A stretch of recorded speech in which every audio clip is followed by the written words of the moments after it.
Super math tricks পেজে সকলকে স্বাগত। শতকরা সিরিজের তৃতীয় অঙ্ক।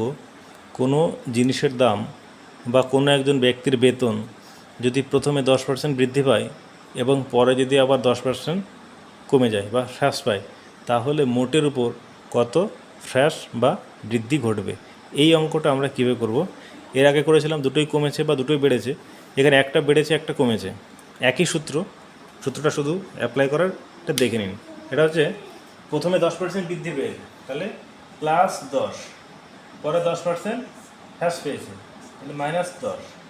এখানে কিছু নেই মানে মনে প্লাসে প্লাসে মাইনাসে -10, এইটা এটা গুণ 10 গুণ 10/100, +10 -10 কেটে যাচ্ছে, এখানে মাইনাস থেকে যায়, এটা কেটে দিলাম, একটা 1, তাহলে -1 মানে কী হবে?